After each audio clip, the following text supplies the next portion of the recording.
हल्द्वानी में आधी रात को बवाल हो गया जब दो युवक एक लड़की को देखकर उसके छत पर चढ़ गए और लड़कों ने लड़की को बुरी तरह से पीट डाला।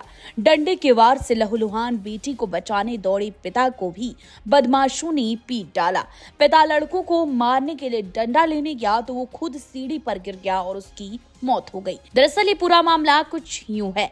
गोधन 35 वर्ष पुत्र गुलाब राव पेशे से एक राजमिस्त्री था और दमाढूंगा के जवाहर ज्योति में केसर सिंह के मकान में किराए पर रह रहा था। गोधन के साथ पत्नी सोनी, बेटी काजल और एक छोटी बेटी मोहनी भी रहते थे। पत्नी सोनी के मुताबिक रात करीब 11:30 बजे बड़ी बेटी काजल छत पर अपने होने वाले पति से बातचीत कर रही थी।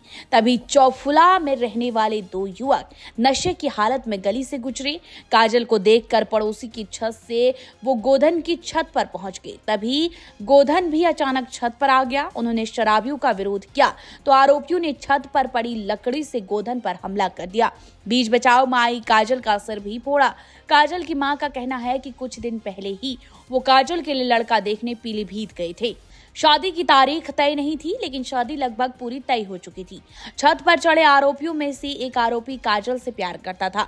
जब उसे काजल की शादी तय होने की जानकारी मिली तो वो बौखला गया। जानकारी में ये बात भी सामने आई है कि मृतक गोधन का परिवार पहले चौफुला में ही रहता था, जहां पर वो दोनों आरोपी रहते थे। इन्हीं आरोपियों की वजह से गोधन ने दूर मकान किराए पर ले लिया, लेकिन आरोपी नहीं माना। वो अक्सर अपने दोस्तों संग वहां पर आता जाता रहता था और वहीं पर शराब भी पीता था और रोज की तरह वो घटना वाली रात भी गोधन के घर के आगे आया और रात में उसकी पुत्री काजल को छत पर फोन पर बातचीत करते हुए देखा तो वो छत पर चढ़ गया।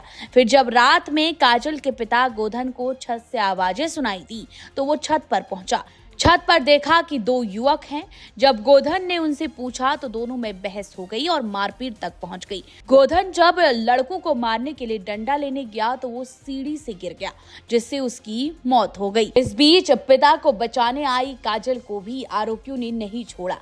सूचना पर पहुंची काठगोदाम पुलिस ने घायल किशोरी और गोधन को सुशीला तिवारी अस्पताल भिजवाया, जहां गोधन को डॉक्टरों ने मृत घोषित कर दिया। वहीं किशोरी के सिर पर भी 12 टांके आए हैं। काठगोदाम थाना इंचार्ज विमल मिश्रा का कहना है, अभी तहरीर नहीं मिली है। दोनों युवकों को पीड़ित परिवार जानता था।